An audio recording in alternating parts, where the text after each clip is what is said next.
औरत को कमजोर समझने की गलती मत करना। लीना अब बहुत परेशान हो गई थी। अब पानी सर से ऊपर जा रहा था। लीना ने अब फैसला कर लिया था, वो अब यहाँ रुकेगी ही नहीं।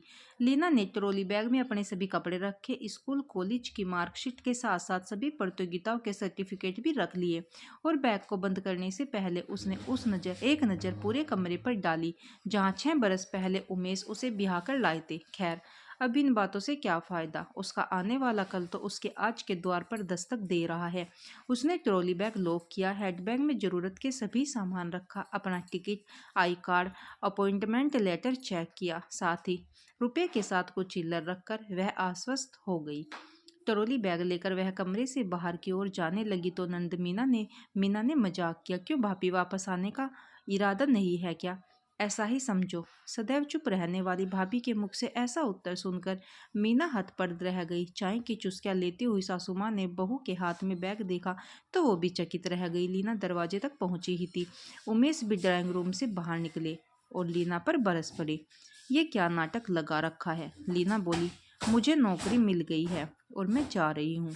सुनकर लीना की सास ठहाका मारकर हंस पड़ी, बोली, तुमको भला कौन नौकरी देगा? मीना भी अपनी माँ की हाँ में हाँ मिलाते हुए बोली, झाड़ू बर्तन करने के सिवा आपको आता भी क्या है? सुनकर लीना तिल मिलाकर रह गई। अपने गुस्से पर काबू करते हुए वह बोली, जब से मैं इस घर में आई हूँ आप सभी ने मुझे अपने अपने तरीके से अपमानित ही किया है, लेकिन जाने से पहले आप लोगों को आपका आईना जरूर दिखाऊंगी। सबसे पहले मिस मीना, तुमको जानकारी दे दूं कि मैंने इंग्लिश ऑनर्स से बीए और इंग्लिश से मैंने पोस्ट ग्रेजुएशन किया है, फिर भी तुम्हारी चाकरी करती रही।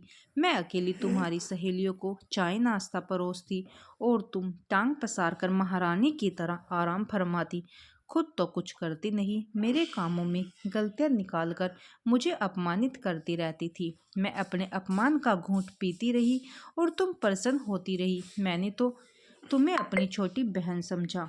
तुमने मुझे तुम्हारे जन्मदिन पर जब तुम्हारी सहेलियों ने मेरी तारीफ करना चाहा तब तुमने कह दिया, ढेले भर की भी अकल नहीं है इनमें, पता नहीं कहाँ से भाई इस फुअड़ को उठा लाए हैं। उस दिन मैं बहुत रोई थी। तुम्हारे मन में मेरे लिए जो जहर भरा था उस दिन उगल कर तुमने मेरी आंखें खोल दी। एक लंबी सांस लेकर वह आगे बोली, सासू माँ, आप विवाह से पहले आपने मेरी माँ से कहा था कि मेरे लिए जैसे मीना वैसे ही सुनंदा रहेगी, लेकिन एक घूंघट न रखने की आज़ादी देकर आपने मुझे उम्र भर के लिए गुलाम बना लिया था। पहले तो मेरे आते ही काम वाले बाई को यह कहकर हटा दिया कि सास बहू मिलकर कर लेंगे, लेकिन एक दिन पैर दर्द का बहाना लेकर जो बिस्तर पर बैठी तो आज तक बैठी ही है। कभी खाने में तो कभी सफाई की कमियां निकालना तो जैसे आपकी आदत सी बन गई थी। बाहर तो कभी जाने नहीं दिया। टेलीविज़न देखने बैठती तो कभी आपकी चाय पीने की इच्छा हो जाती तो कभी आपके सुपुत्र को। मैंने तो आपको माँ का दर्जा दिया था और आपने एक दिन पड़ोस की रेखा आंटी ने जब मेरी प्रशंसा करते हुए कहा, मिसेज वर्मा बड़ी अच्छी बहू मिली है आपको, तब आपने क्या जवाब दिया था याद है? आपने कहा था, घर से तो 3rd डिवीज़न में 10वीं करके आई थी, मैंने ही इसे बीए कराया और घर गृहस्थी सिखाई है। उस वक्त मैं तड़प कर रह गई थी। आपने तो मेरी पहचान, मेरी वजूद को मिटाने में कोई कसर नहीं छोड़ी थी। मैं चाहती तो उस वक्त अपना मुंह खोल सकती थी, लेकिन मेरे संस्कारों ने मेरे मुंह पर ताले लगा दिए थे। परंतु उस दिन के अपमान से मैंने एक सबक सीखा।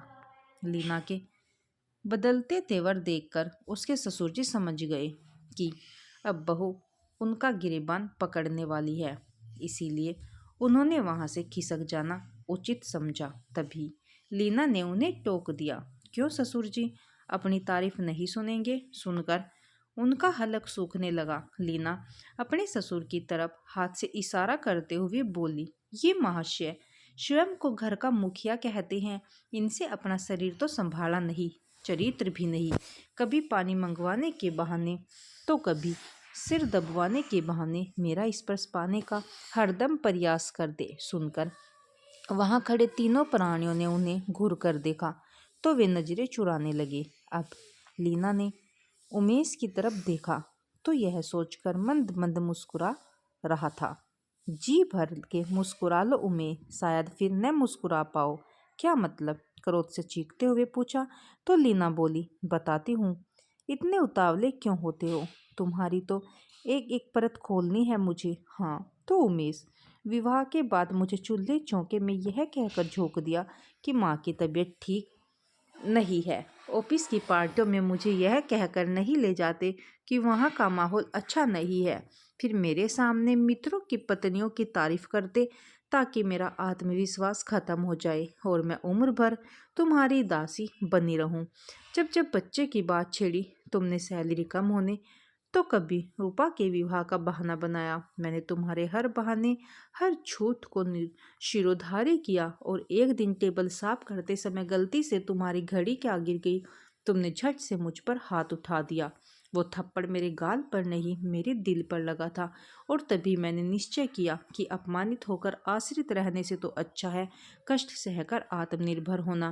कहते हुए उसकी आंखें नम हो गई, लेकिन उसने खुद को संभाला और बोली, उस दिन मैंने तुमसे मिले सभी अपमानों को अपनी ताकत बनाया, अपनी डिग्रियों पर पड़ी धूल को साफ किया और तुमसे ही एंड्रॉयड फ़ोन खरीदवा कर अपनी मंजिल तक की तरफ पहला कदम रखा। मैंने टीचर ट्रेनिंग के लिए फॉर्म भर दिया, देर रात पढ़ाई करती और सासू माँ सोचती पति का इंतजार कर रही है। कितनी पतिव्रता बहू है मेरी। माँ से मिलने का बहाना करके मैं परीक्षा दे आई। उसी समय शिक्षिका के लिए वैकेंसी देखकर स्कूल में अप्लाई भी कर दिया और इंटरव्यू वाले दिन माँ ने बीमारी का बहाना बनाकर अपने पास बुला लिया था। अब ज्वाइनिंग लेटर मेरे हाथ में है। हाँ हाँ, जाना है तो जाओ, रोका किसने है?